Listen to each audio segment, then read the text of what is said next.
I got my walker all put together, all assembled. I'm gonna pull out my instructions. As an OT, I would say, you know, the most relaxed position is going to be just a little under 90. So you don't want this thing up here, because then your shoulder's gonna wanna do this. You're going to want to have it just a little bit lower, like I have it here.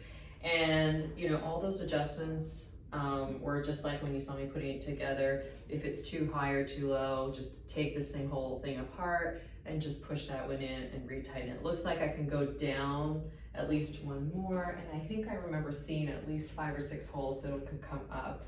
And then we can also, let me see, I don't think we can do the same thing yet. So the legs are fixed. These guys are fixed in here. But so this is like where you have it. All right, so let's do a quick little lesson in here. It gives you the instructions about folding up your rollator, unfolding it, using the brakes, sitting on your rollator, and walking. Okay, so I'm gonna demonstrate all of those for you.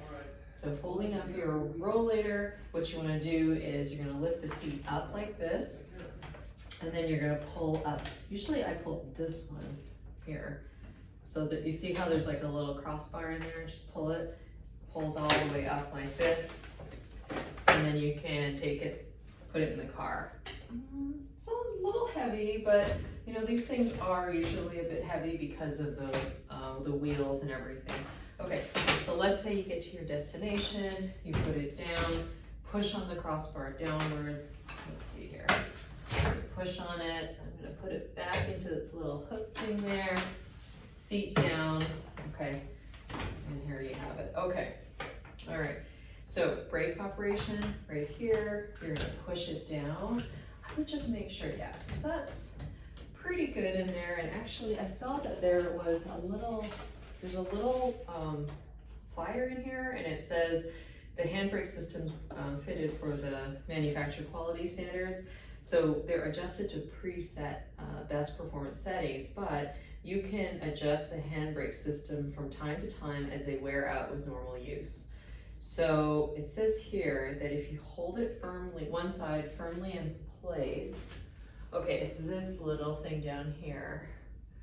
To tighten the handbrake adjustment, turn the nut clockwise.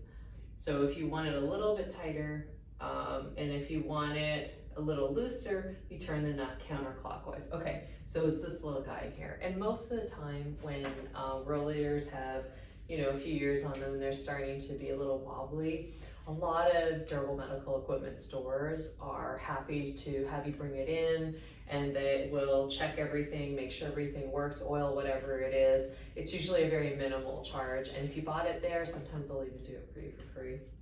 So definitely worth an ask, because everything requires maintenance. Everything over time gets loose and sticky or dirty or whatever. It just needs a tune-up, especially brakes.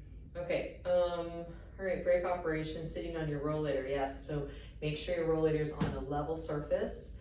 Lock the hand brakes by pushing down on the grips until they lock. You're gonna turn around until your back is to the rollator. Slowly step back until the back of your legs touch the rollator seat. I always tell people that, so you make sure you know it's there. And then when you sit down, don't lean to one side or the other. Make sure you distribute your weight evenly, because remember, there's still 4 wheels. Rollators go fast because of the size of the wheels.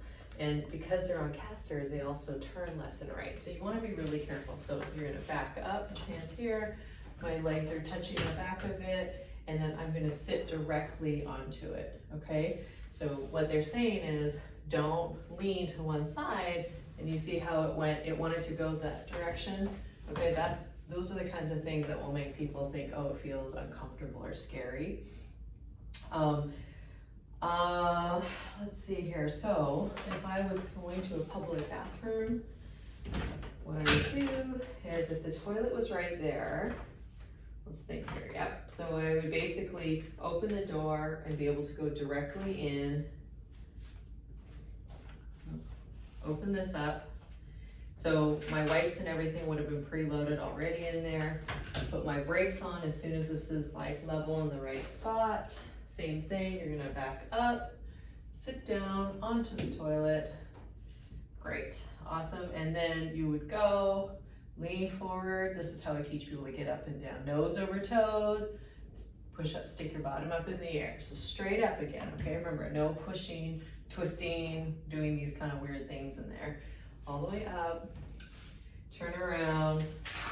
Then you would get your wipe, you would clean up this whole section in here, all this, and then close everything up. And there you have it. No more being stuck. And then I guess you'd have to just back it up backwards. So be careful when you're going backwards, since that's always a little bit tricky. It's not a motion we do a lot. So go slowly, and I'm sure, turn it a little bit, you could probably see it a little bit better. And if you're in one of those wheelchair accessible ones, it's even better, because you could back it up and then we'd turn it and we'd be off to the races.